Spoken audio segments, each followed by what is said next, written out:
So it's very unlikely that we will have emit some of our material into the atmosphere.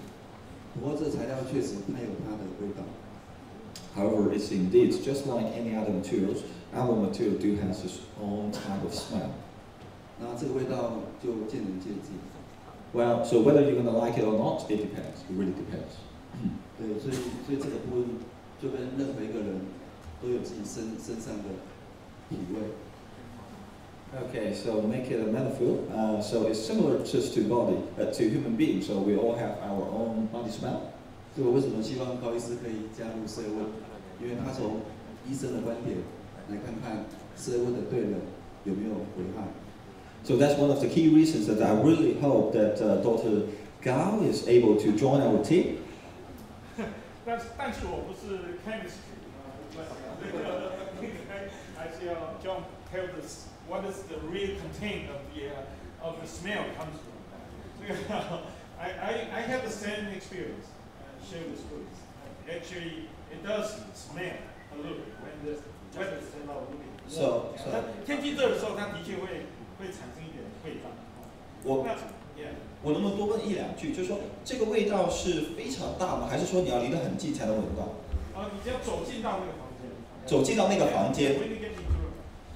在我家里面我是 outdoors 但是有一个 room 是一个 sunroom， 一个 sunroom， 还有 outdoors area。那么在 outdoor 你可以闻到吗？就很难。outdoors 比较难闻到，因为它没有流通，它等于就 ventilate 掉，流通。OK。但是在 classroom 里面的，就不要。天气热的时候，或者是早上你如果刚刚去把这个窗户都打开，你就会闻到。OK。那所以 I would concerned about what is the real things that make it smell. Now, yeah, maybe according to the chemistry, it should be toxin free and should do no harm to human body. But I still really like to know what is the real things that make it smell. So this probably has to be found out by John. Okay, so I'm gonna combine English with Chinese, so I'm gonna do both. So the first thing is I'm glad to be a lab rat for John. So as you know, I have a home in Taiwan, and John is kind enough to come over and install this material for me. So I have two places in my home installed with CELLwood decking. One is in a sunroom, and the other one is in the balcony, so outer decking. So as you can see, that in outer decking is fine because we have air circulation, so we didn't have that kind of smell that much. But in the sunroom, indeed, whether the weather is hot or when it's in the morning, I do have this type of smell. However, due to the fact that I am a human doctor, I'm not a chemical doctor, so I still have no idea what is causing the smell. So it might be, we might need to do some work to check what is the chemical emitted from the material to make the smell before we can make a final judgment. 所以还需要很多的 study。所以我们现在从巨观的东西做出来，我们现在开始进入到微观的实验。Yeah, so as you know, that we have already done a lot of lab testing about the physical properties. So now we're moving into more detailed level to see what exactly is making those small issues happen. 所以包括大家认为的那个味道的问题，其实不是只有高医师想要知道，我也可以想要知道。So for example, the smelling issues, well, not just Dr. Gao or Lois, even myself, I was eager to find out what exactly is happening. 我可以跟大家举一个例子，大家都有开车，大家都会用轮胎。So I'm going to give you an example. So we all drive. Yeah. So we all need to fix our tires. 轮胎有没有味道？ Do you have a smile when you get close to the tires? 所以这就是一个很大的issue，因为CELLwood就是CELLwood就是 plastic， 它本身就存在这样的一个 behavior。So I think you all know the answer, and as you know, that's actually CELLwood is type of TPE, so it's a plastic rubber composite. So it's actually embedded in its nature that it will have some kind of smell. 所以真正对人有没有危害，其实也是我一直很介意的。所以我也希望说，高医师这边透过比较科学的来做一些分析，然后看看这个东西是不是真的在味道的这个部分对人体是没有危害的。 So that's the reason why I was eager to find out, and we hope Dr. Zhao could join the team to find out that what exactly is emitted from the material and what might be the impact or potential impact on human being or human body. Thank you, John. Thank you.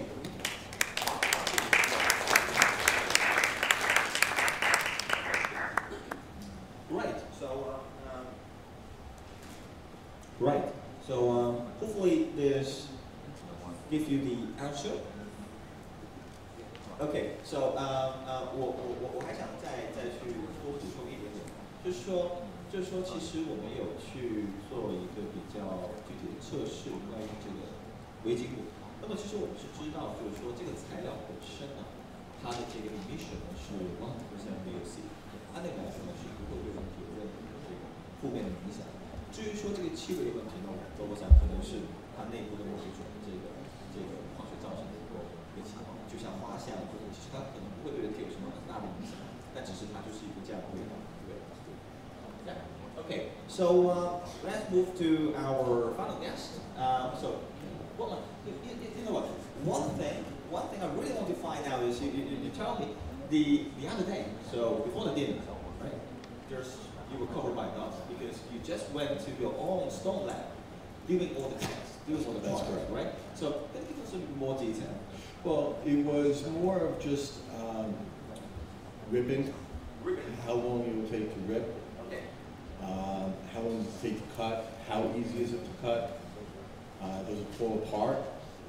The water resistancy, because when we cut stone, we use water. And I wanted to see if it would soak up the water, how it would react to it. And we found no issues. We put edges on it using our hand tools, and there was no issues. Okay, right. So before I do translation, I just want to make the story complete. So one more thing, I remember that you told me that you want to see how strong it is by just covering it, right? That's correct. And you also, yeah, you also talk about that you did some simple scratch resistance tests. Could you give us a little more about those too? Well, it was basically applying pressure at different stages using what we had, which were nails, scraping with the bottom of a shoe, just seeing what it would take to scratch. And we found that, there were questions for John about hardness in the future and scratch resistancy. We were concerned about if we were to use this for any sort of pops. What would happen if someone is cutting on it and something got into the food? Or if someone puts a coffee pot on it, will it burn? What will happen? And these are questions that we continue to ask, and we are hopefully coming back with the answers after this forum. Right, thank you. 好的，那么呢，刚才 Martin 就给我们说了一些很有趣的一些情况，他就问说，我记得，第二次你去见史博士的时候，你是风尘仆仆从实验室跑来的，那么他是从哪个实验室？是从他们自己的这个研究实验室，当时就做了很多关于这个微晶的一些实验。我就问他这实验是什么，他就说，你看我们就有做说，是不是很容易就能够切割啊，很容易能够用一些手工的一些工具就能够进行加工。那么我也有用锤子来去砸它，看它的这个成功能力是怎么样啊。结果都非常满意，但是呢，我呢也是带回来了一些很多的问题。那这些问题就包括什么？就是它目前这个材料表面可能还是有点软。那么我们尝试用我们能够拿到的材料，例如说钉子啊，例如说我的鞋底啊，我来进行摩擦，我看看多快就能够在表面留下很深的这个刮痕。我就发现有一些问题啊，确确实实我还需要跟 John 一起来解决。例如说，如果说我的用户在家里不小心把一些硬物砸到地板上。那么，如果说它要是很容易的留下光它是不是一个适用来作为表面台面承重的这么一个物品呢？如果说它用来承重，用来在台面，是不是有一个很烫的一杯茶、一杯咖啡放下去，它就会有印记呢？虽然这些都是很多的问题，但我相信在跟 John 的共同努力当中，我们应该会找到。Right. Just anything else? The other thing is that we've been discussing price, and I know that's been a big subject at this forum. And, you know, the way we tend to look at things, or I believe we should be looking at things, is that price is only an issue if you're comparing it to a certain product. We should be looking at ourselves as if this is a premium product that there is no competition on, okay? When Rolls-Royce puts their price tag on a car at $250,000, they don't worry about the customer that's paying $30,000 or $50,000 for a car. They know they're going to sell a certain amount of cars each year. They know they're going to make their numbers, and that's going to be the end of it. They're not going to do the volume, per se, of a less expensive car. But what they're going to do is make money. And they're marketing to a particular target, and that's what we need to do, in my opinion. So bear in mind that they're always short of supply. Exactly, exactly. But that's all part of their marketing. Now, you know, we talk about problems with products that are currently under R&D and problems with products that, you know, have been discussed here today. You know, when McDonald's started, they started with 3 products. They started with hamburgers, French fries, and milkshakes. And what they did was they kept selling those products because they knew that was a revenue base for their company. In the same time, they were doing their R&D on other products. Eventually, they came out with a breakfast sandwich. Eventually, they came out with a Big Mac. And these are all things that took time to develop. But what they did was they created a revenue stream for themselves by sticking with the basics until they were ready to expand. Very good one. Very good advice. Thank you so much, Martin. Thank you. Okay, I think the time is almost up. So after my translation, yeah, I will give it back to Tim. 好的，那么呢，时间快要到了，那么这个呢是我们最后一个问题。那么刚才呢，Martin 给我们举了2个非常非常好的例子，是让我们在我们重新去审视我们应该怎么样在市场上推广这个全新的材料。第一点就是，我们不要认为我们在市场上跟任何材料竞争，我们是市场上 one and only 唯一的一个高端的顶尖的科技材料。我们不会去介意说市场上有人在卖5块钱1张的地板砖，